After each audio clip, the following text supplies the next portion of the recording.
Well, it's still Shabbat Shalom to you all.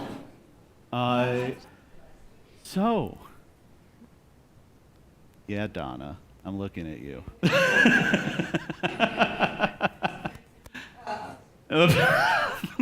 I'm going to hear about that later. Welcome to this evening's open house at Temple Sinai of Palm Beach County. It's a pleasure to see some new faces in here. It's a pleasure to see some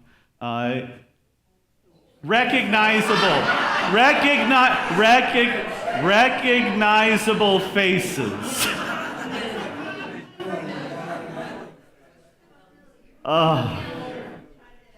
I'm just hearing my father in my head. Dan, know your audience.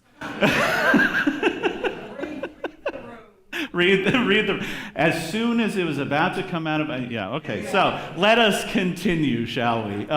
So my name is Daniel Geigerman. I'm the student cantor here. Feel free to call me if you see me anywhere, Cantor Dan or student Cantor Dan or I don't care if you use my first name or last name. But there's somebody new standing right next to me, and many of you you know her, but don't really know her. So it is my pleasure to introduce Rabbi Allison Cohen, who will be helping us out for High Holy Days, which I'm so excited. Thank you so much, Cantor. So what you don't know is that Cantor and I actually know each other from our first year of rabbinical and cantorial school, which we spent in Israel together, way back when. It was more than 5 years ago. So yes. 10 years ago. Back in 2000. It was 10 years ago. So Yeah. it was a while. It was 10 years ago. And then our lives met up, our paths crossed again. So I'm Rabbi Cohen, and it's a privilege to join all of you this evening, as well as for the upcoming High Holy Day season that we have right around the corner. And as this is the open house weekend, I know that for some of you here, Temple Sinai is already your spiritual home, while for others, you may still be, as we say, shul shopping. But either way, it is my hope that while we gather here this evening, we can build a sacred space together. You see, ever since I was young, the synagogue has been my second home. And so wherever I go, I hope to create this sense of community for others and for those that I'm with. So if you will, allow me to share a little bit about myself. Growing up in a single-parent household in New Jersey, after my parents divorced when I was only 18 months old, I never felt alone with my temple community by my side. My mother, who's here tonight, give a little wave, was president of the Women of Reform Judaism Sisterhood at the time, and although I was too young to remember, I have been told that as my father packed his belongings and moved out, the whole sisterhood came to my home to support my mother, my brother, and me. Finally old enough to enter Hebrew school, the temple had already known me before I even knew them, and the congregation became my extended family. I had more bubbies and zadies and aunts and uncles than I could count. With my temple family around, I understood what it meant to feel a sense of belonging. The synagogue was a safe haven, a place of warmth, community, growth, and learning, and it still remains that for me today. As I look back, I see how a sacred community entered my life at a time of family hardship, shaping the person who I have become. There may be no better way for me to give back to the world than to help others create the type of Jewish community that has nurtured and given meaning to my own life. So as we gather over the next few weeks, I look forward to getting to know each one of you as we together become a temple family. Even more, as each synagogue has its own minhagim, its own customs and traditions, I look forward to getting to know what makes Temple Sinai the spiritual home it is. And there is actually a short legend I would like to share with you of a unique synagogue never seen anywhere else. It was designed by a nobleman in a European mountain village. It took this gentleman much time and planning to figure out every detail of the house of worship. The architecture, the interior design, its hallways, and especially its lighting. At last, the architect decided to build this synagogue, but none of the local folk saw the plans for the building until it was finally finished. He then had an open house and invited everyone to come see it for the very first time. When the people entered, they marveled at its beauty and detail. But then someone spoke out and said, "It is so dark. Where are the lamps? How will it be lit up?" The nobleman pointed to the brackets which were all throughout the hallway walls of the synagogue. He then gave each family a lamp of their own. He explained, "These lamps are for you to bring with you every time you enter into the synagogue." He continued, "Each time you are not here, that part of the synagogue will be unlit. This is to remind you that whenever you don't come, especially when the community needs you, some part of God's house will be dark, and we will be missing you in our community." This story reminds us that when we join together, we invite the opportunity to share our light and our warmth with one another.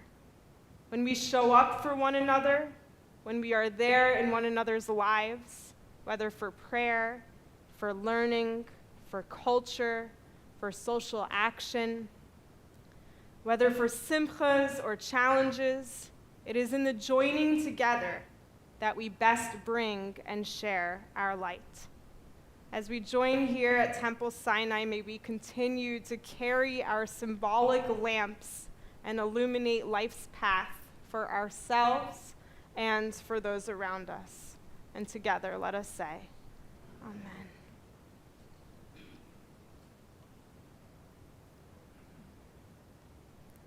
That's hard to follow.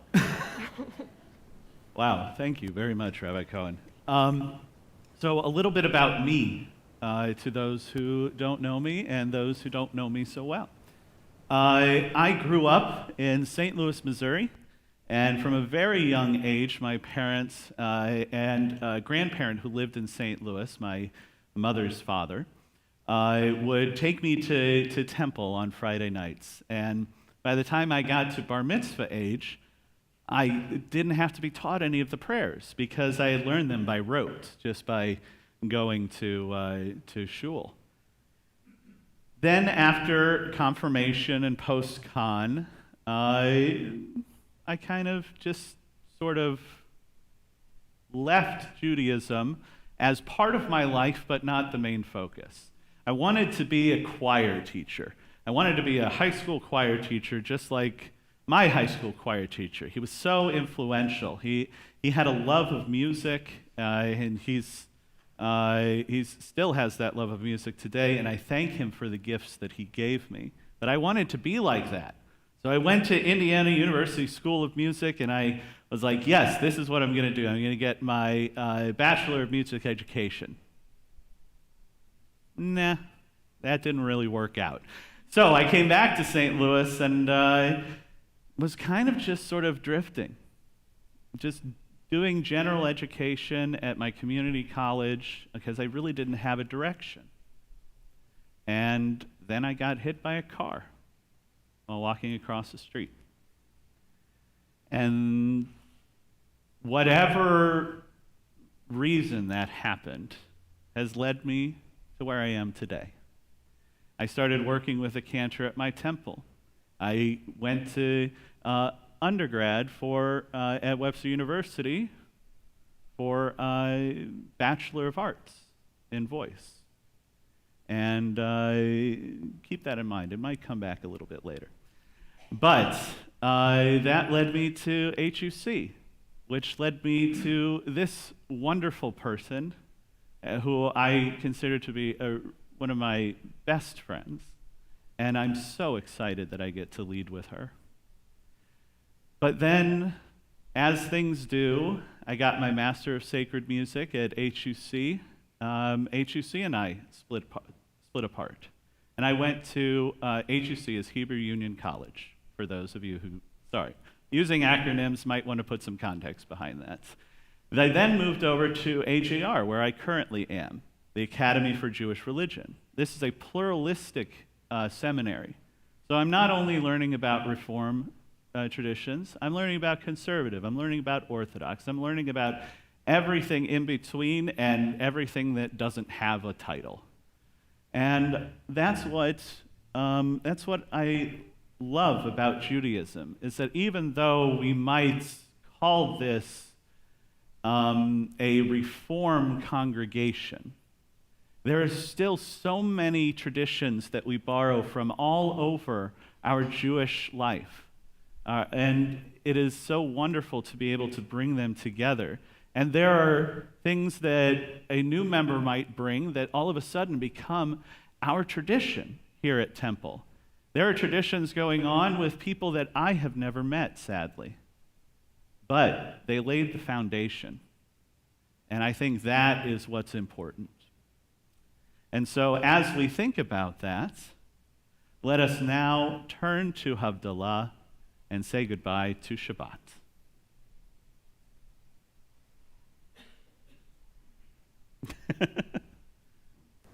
So every Saturday night, it is customary to mark the ending of Shabbat and the beginning of a new week ahead with our Havdalah service. Just as tonight, we mark the beginning of a new year ahead with our open house.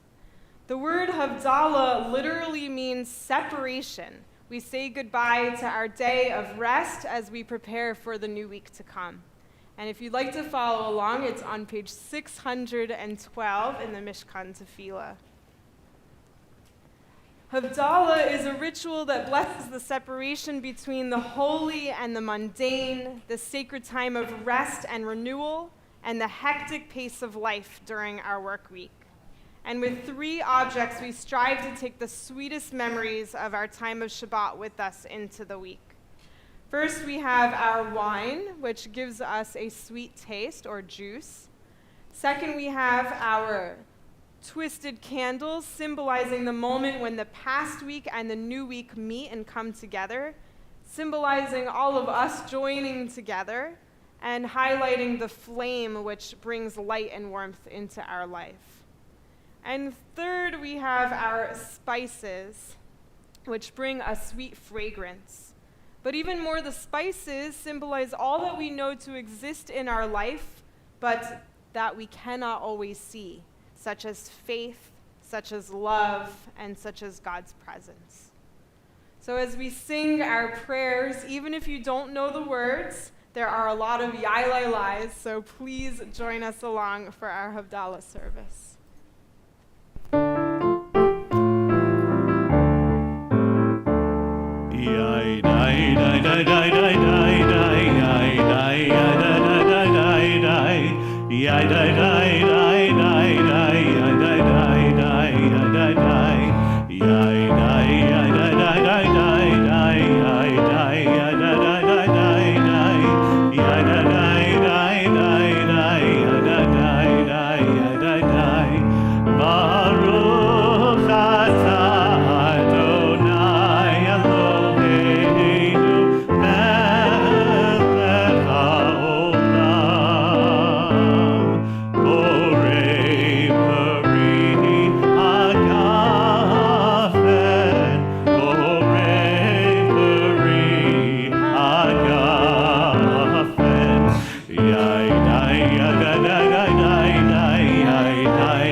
Havdil ben kodesh lechol. Yai nai yai nai nai nai nai yai nai yai nai nai nai nai yai nai nai nai nai nai yai nai nai nai nai nai yai nai yai nai nai nai nai nai yai nai nai nai nai nai nai yai nai nai nai nai nai yai nai nai nai yai nai nai. Havdil ben kodesh lechol, tatotenu hu yimchol, zareinu vechasvenu yarbe kachol, vechakochavim balayla. Shavua tov, Shavua tov, Shavua tov, Shavua tov, Shavua tov, Shavua tov, Shavua tov, Shavua tov. A good week, a week of peace. May gladness reign and joy increase. A good week of peace. May gladness reign and joy increase. Eliyahu Hanavi, Eliyahu Hatishbi, Eliyahu, Eliyahu, Eliyahu Hagiladi, Imhera ve'yameinu, Yahavo Eleinu, Mashiach ben David, Mashiach ben David, Eliyahu Hanavi, Eliyahu Hatishbi, Eliyahu, Eliyahu, Eliyahu Hagiladi.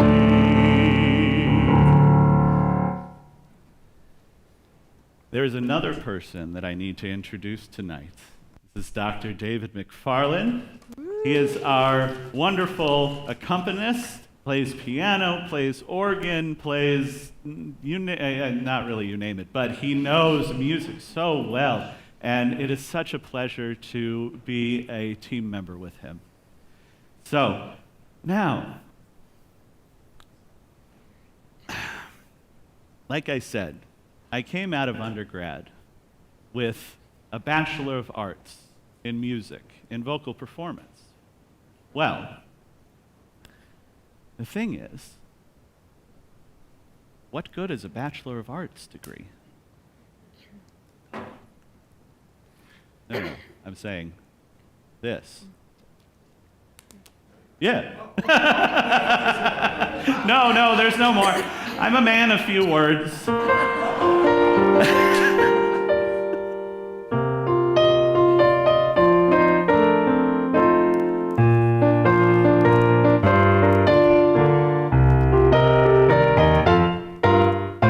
What do you do with a BA in music? What is my life going to be? 6 years of college and plenty of knowledge have earned me this useless degree. I can't pay the bills yet, 'cause I have no skills yet. The world is a big, scary place, but somehow I can't shake the feeling I might make a difference to the human race.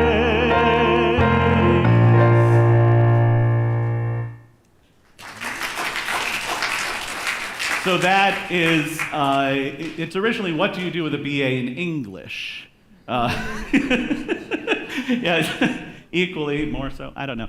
But we won't talk. But it wasn't actually true that by the time I got my BA, I was scared and didn't know what to do. I did. By that time, I had been working with a cantor at my temple that I grew up at, Cantor Seth Warner, who's an amazing man. I consider him a brother.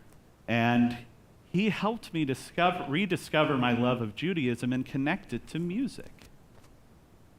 And I was just thinking that this whole entire time I had been a fool to leave Judaism off to the side.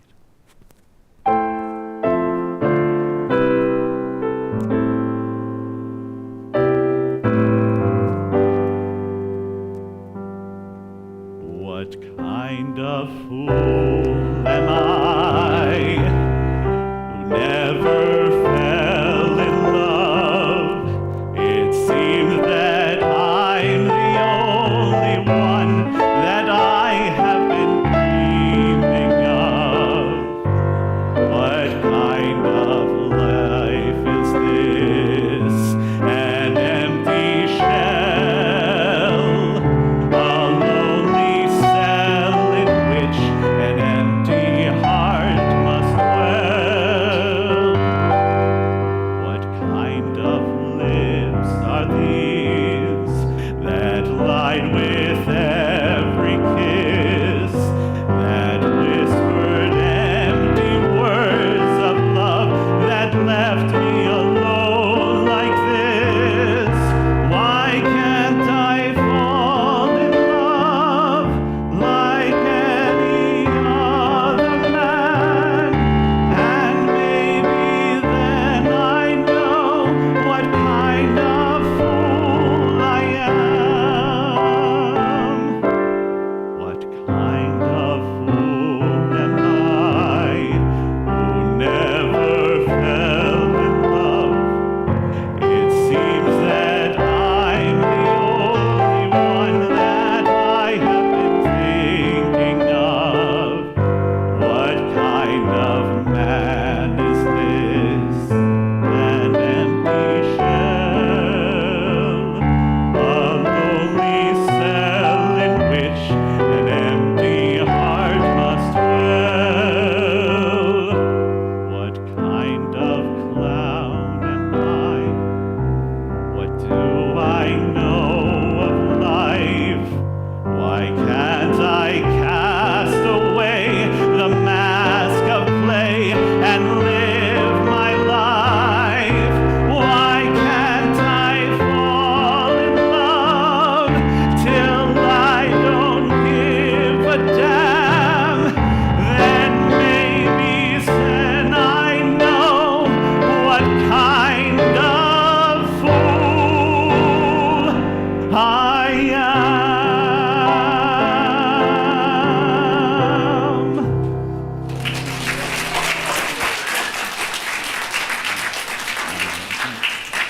Who is Sue? Where's Sue? Where'd Sue go? Hi, Sue. Come on up.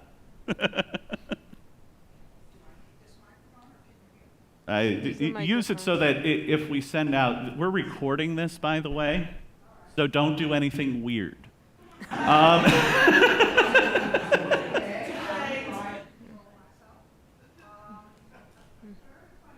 Yes, use the mic. Yes, use it. Yeah.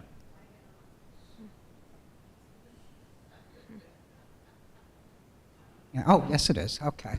All right. While I'm listening to Cantor Dan and to Rabbi Cohen, I can't compare the way I speak to the way they speak. Rabbi Cohen, I was a speech major at one point, but I never made a speech like you did. And Cantor Dan, I was also a music major as an undergrad. I was a voice major. And it was with the intent of being a teacher, but I decided that who the heck wants to teach a bunch of kids how to sing? So that went out of it. Changed my mind. That's when I went on to speech, and then from there I went on to accounting, and then from there I went on to business, and from there I actually went to work, got a job, and decided to earn some money. At any rate, along the way, I developed throat polyps. Singing was my life up until that point. It was all that I loved to do. I might have gone to work to earn a paycheck, but singing was what I did. I sang at Lincoln Center. I sang with the New York Oratorio Society at Carnegie Hall. It was just more than you can possibly imagine. And then came the throat polyps and a little surgery, and now I can do Mary Had a Little Lamb relatively well. But that's it. But I still have that love for music, and especially sacred music. I just love listening to Cantor Dan. I also love listening to Renee Fleming, who does sacred, not quite the same. Little bit different. Oh. Well, I'm putting on a show, you have to remember. Okay, so let me tell you what brings me here. After my life of doing not what I started out to do, I ended up in real estate development, but I don't know how that came about, but I did that for 35 years. And then it was time to retire. So I came to the place that I said I would never come to, not as long as I live would I come to Florida, because the minute you get off the plane, your hair becomes all frizzy, and you're constantly walking around like a fuzzball. So Florida was not for me, and yet, here I am. So I came to Delray Beach that I had never heard of. The real estate agent told me there was such a place. So here I am. The week I moved in, I came to Temple Sinai because to me, I need a temple to be part of my life. I knew nobody in Florida when I moved here. I didn't even know, I knew where Florida was because my parents lived here a long time, but finding my way up and down Atlantic Avenue, that didn't happen. I, again, knew nobody, and yet I walked in the doors of Temple Sinai, and I instantly had a whole group of friends. I believe Howard Cohen, if he's here. Howard, oh, there he is. Howard met me at the door, and he took me in and he made me part of the family.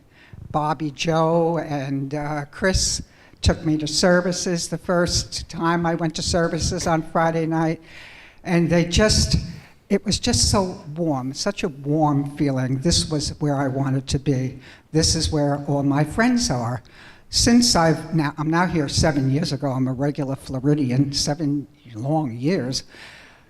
After being here for 1 year, somehow or other, Howard found me sitting here and came up and said, how would you like to be on the board and run for an office? And I said, how could I do that? I don't even know anybody, I know nothing. He says, don't worry, you'll learn. So somehow or other, 6 years ago, I became vice president of membership.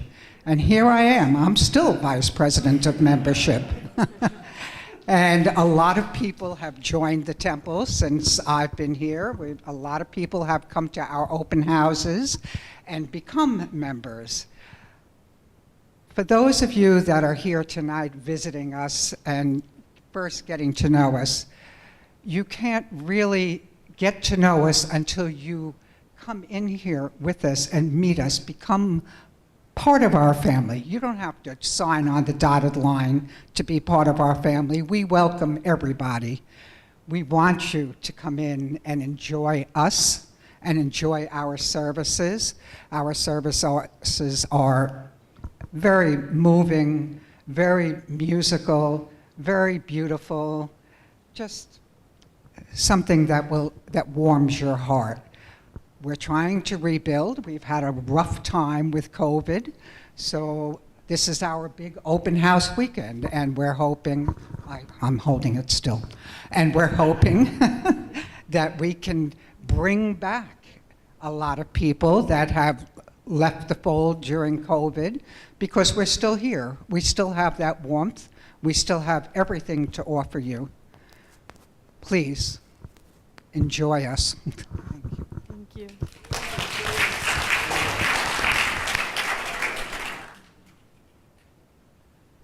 Like Sue said, this is a synagogue that has many people that have come before, and many people, hopefully, that will come after.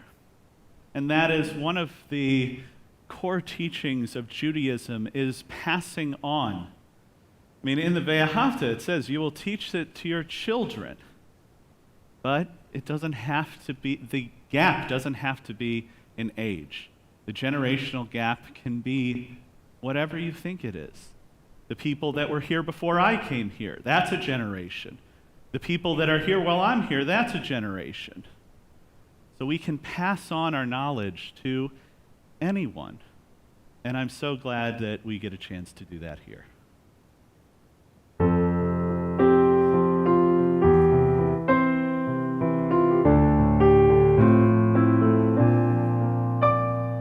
We are gifts and we are blessings. We are history in song. We are hope and we are healing. We are learning to be strong. We are words and we are stories. We are pictures of the past. We are carriers of wisdom, not the first and not the last. L'dor vador nagid god lecha. L'dor vador we protect this chain from generation to generation. L'dor vador these lips will praise your name.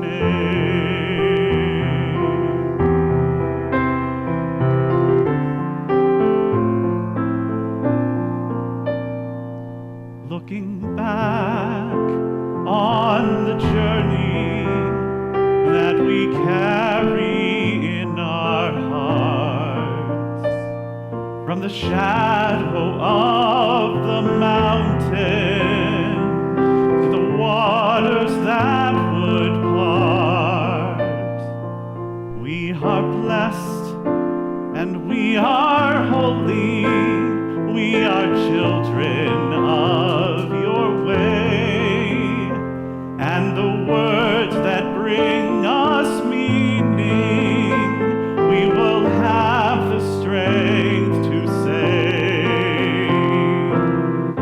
L'dor vador nagid god lecha. L'dor vador we protect this chain from generation to generation. L'dor vador these lips will praise your name.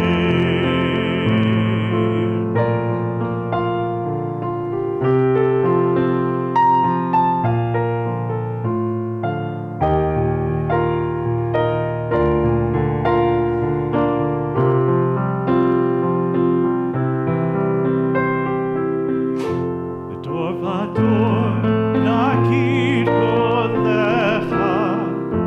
L'dor vador we protect this chain from generation to generation. L'dor vador these lips will praise your name.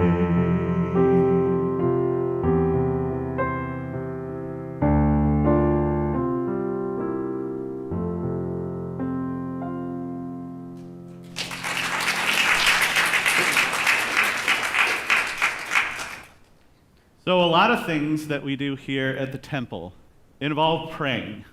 Shocker, I know. But there's a lot more that we work at here, and there are a whole bunch of committees that do wonderful things. And you heard from Sue, from the membership committee. Bring more people tomorrow, and we will have people at tables tomorrow morning between 10 and 2, if I'm remembering correctly, that if you have any questions. If you are a current member and you don't know what these committees do, you can come and ask. It is a perfect time, and we hope to see you there. But, like I said, the majority of things that we do is pray.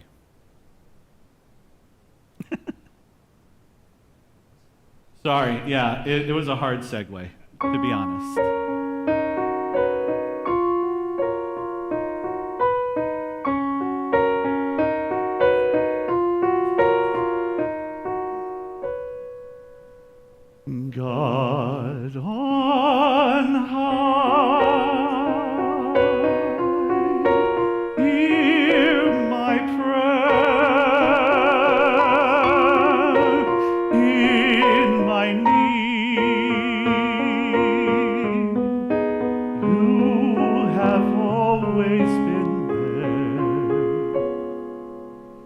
He is young,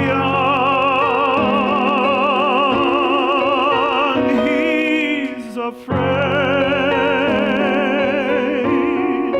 Let him rest, heaven bless. Bring him home, bring him home, bring him home. He's like the son I might have known if God had granted me a son. The summers die one by one, how soon they fly, on, and I am old and will be gone. Bring him peace, bring him joy. He is young, he is only a boy. You can take, you can give, let him be, let him live. If I die, let me die. Let him live. Bring him home. Bring him home. Bring him home.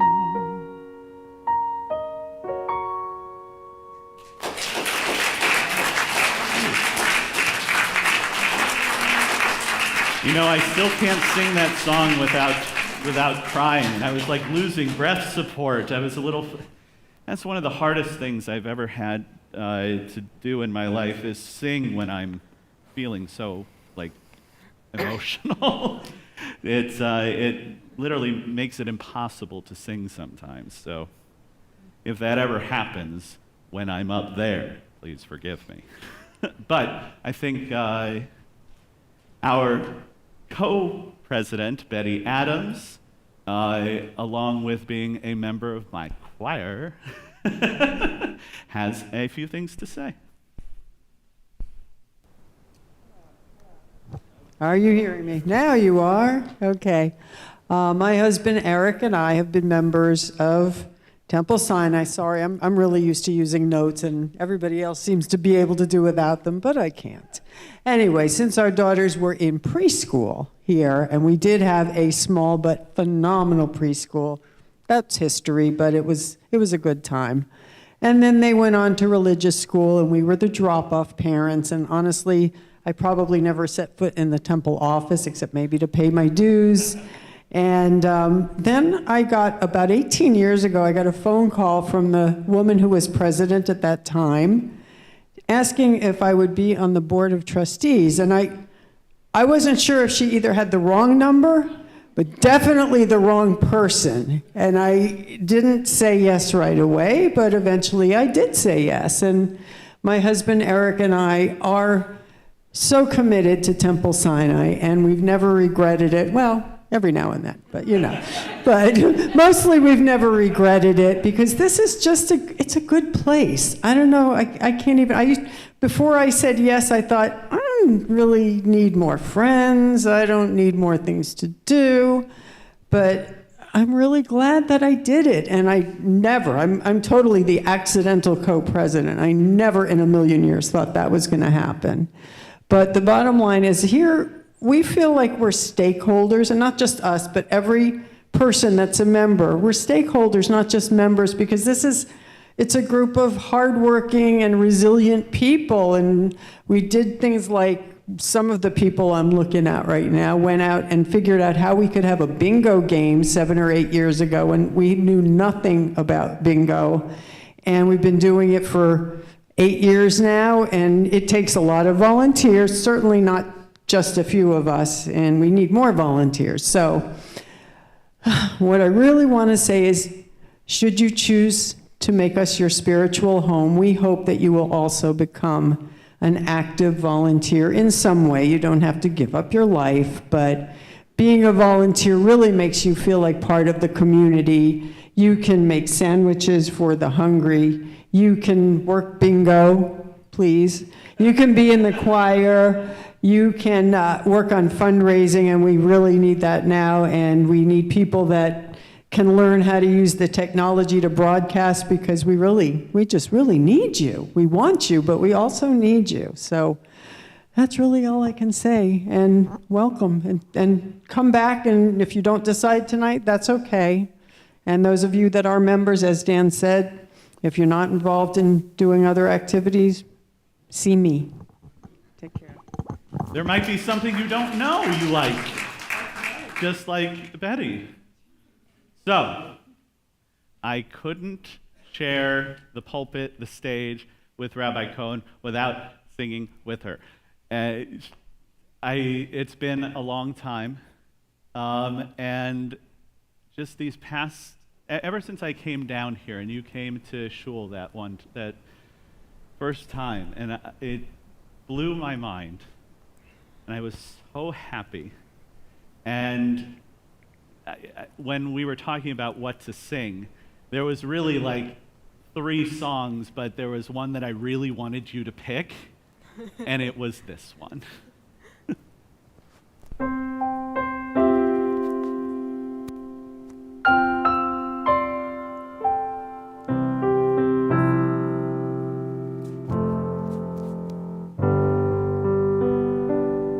I've heard it said that people come into our lives for a reason, bringing something we must learn, and we are led to those who help us most grow.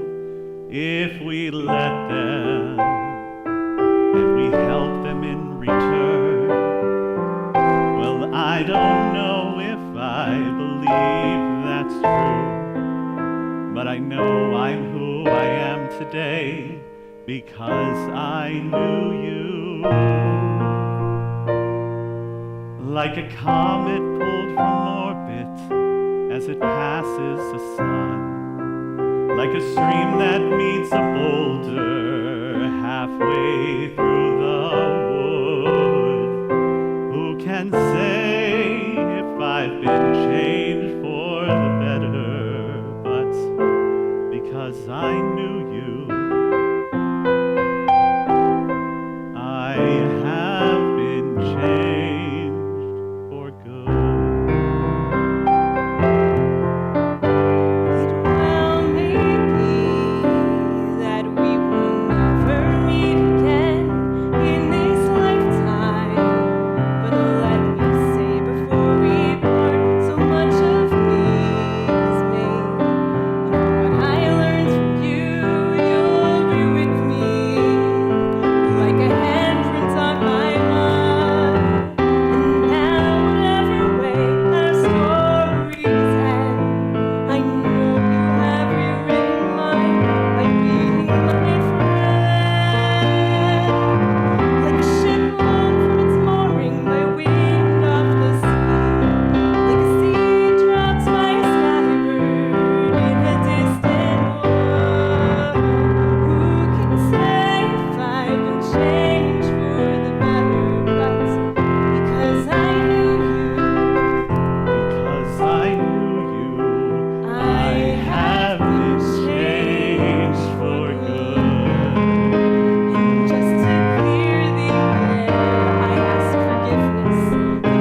changed for the better. I do believe I have been changed for the better. And because I knew you, Because I knew you. Because I knew you. I have been changed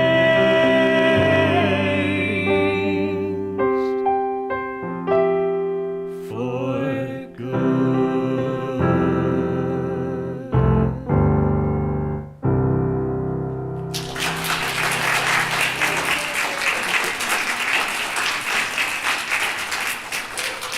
And that line is actually really perfect. It says in here, and just to clear the air, I ask forgiveness for the things I've done you blame me for.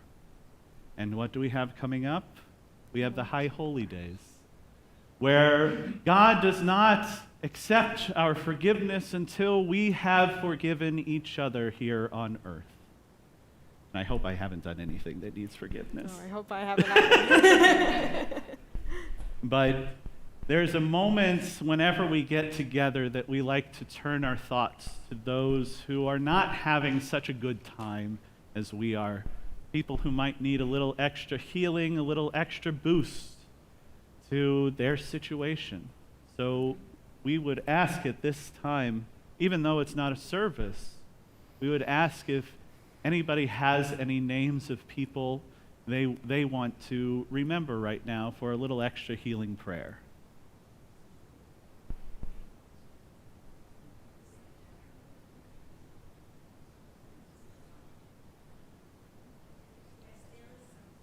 Yeah.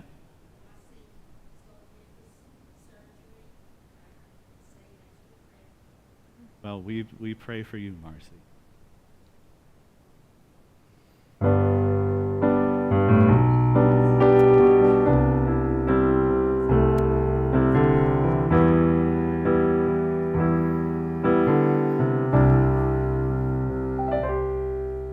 Rifa'enu Adonai v'nerafeh, Moshienu v'nivasheha,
I now invite our other co-president, Lynn Weinstein, to come up and say a few words herself.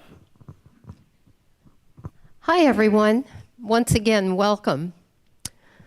So this time around, I've lived in South Florida for almost 36 years.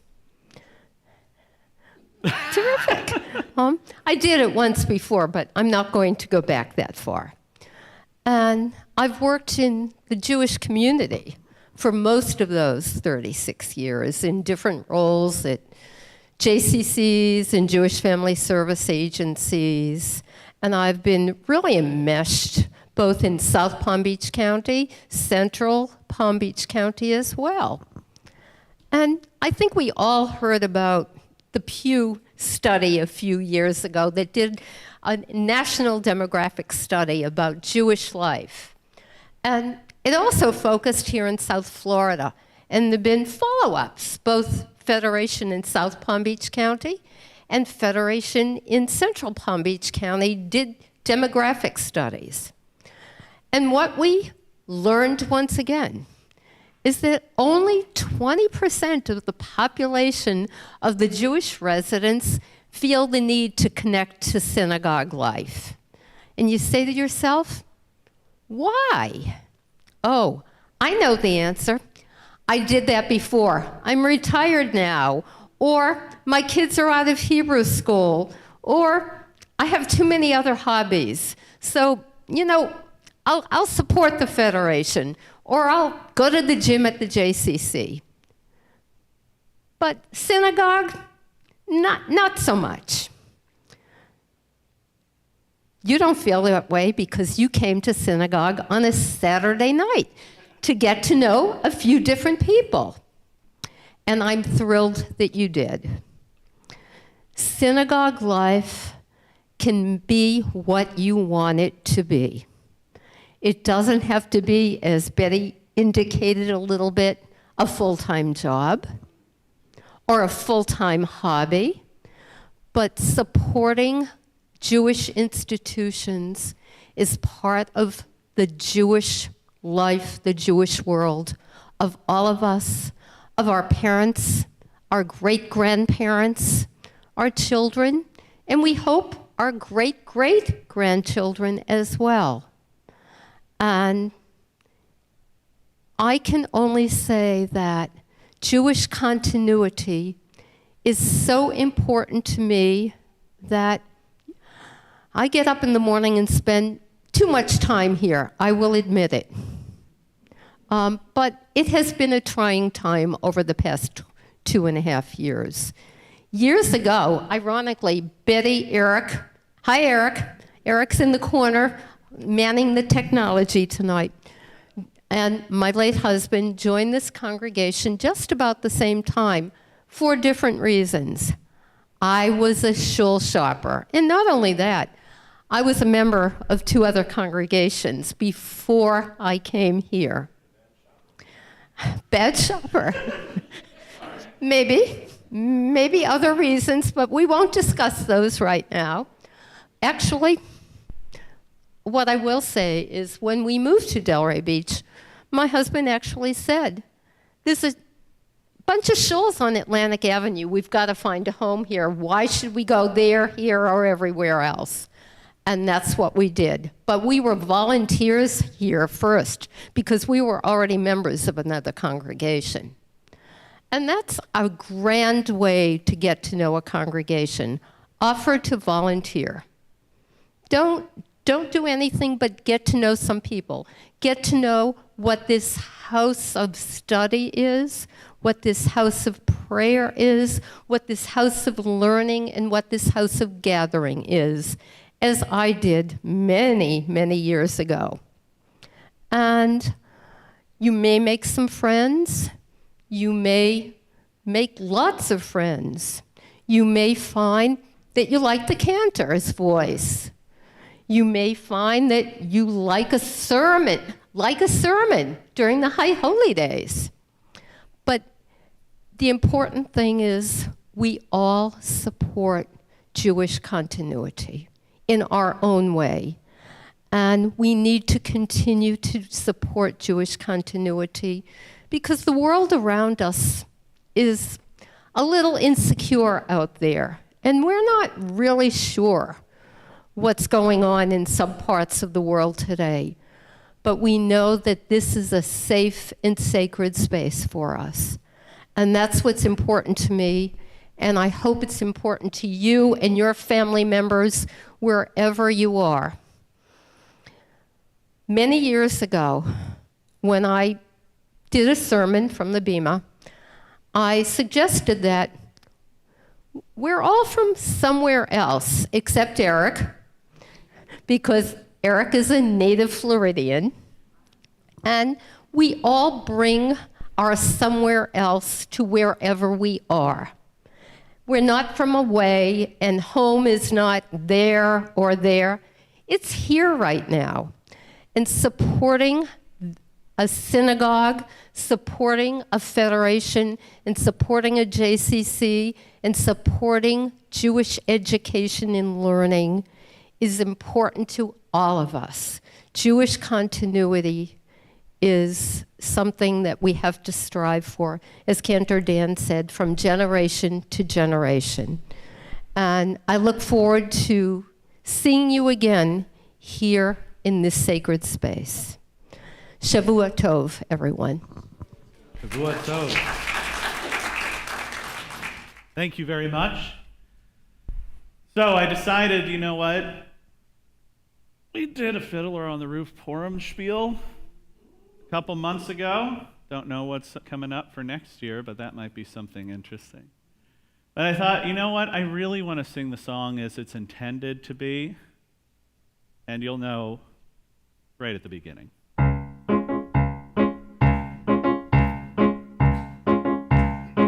Who here knows it?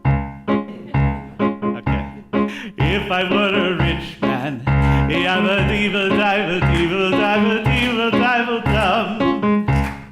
all day long I'd biddy bum. If I were a wealthy man, I wouldn't have to work hard. If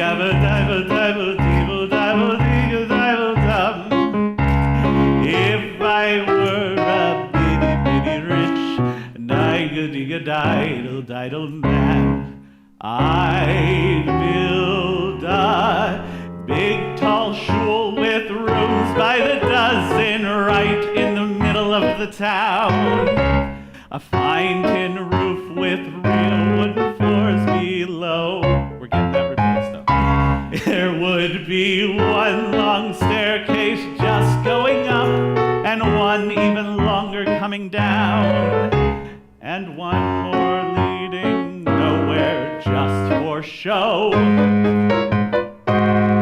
I'd fill my yard with chicks and turkeys and geese and ducks for the town to see and hear, squawking just as noisily as they can.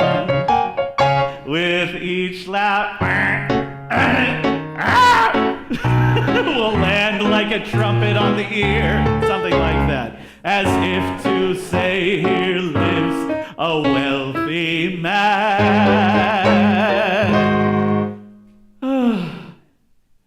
If I were a rich man,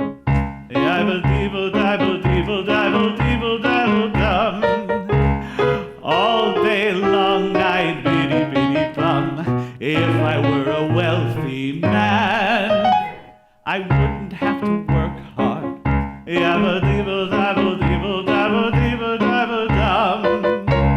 If I were a bitty rich, diddle man. Here's where the joke kind of falls apart. I'd see my wife, my Golda, looking like a rich man's wife with a proper double chin, supervising meals to her heart's delight. I could have done something about you, but I didn't want to do it. I'd see her putting on airs and strutting like a peacock. Boy, what a happy mood she's in. Screaming screaming to the servants day and night. The most important men in town will come to fawn on me. They will ask me to advise them like a Solomon wise. If you please, Chazan Dan, won't you please, Chazan Dan? Posing problems that would cross a rabbi's eyes.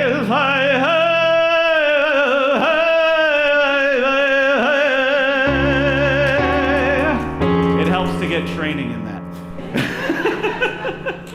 And it won't make one bit of difference if I answer right or wrong. When you're rich, they think you really know. If I were rich, I'd have the time that I lack to sit in the synagogue and pray, and maybe have a seat by the eastern wall. And I discuss the holy books with a learned men 7 hours every day. Good number. That would be the sweetest thing of all. Everyone. If I were a rich man, yabba-dee-dee-dabba-dee-dee-dabba-dee-dee-dabba-dum. All day long I'd be really bum.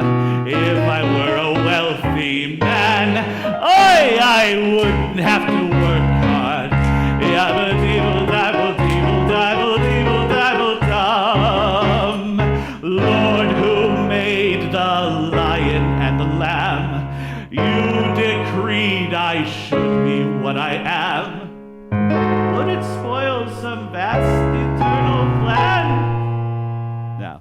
If I were a wealthy man.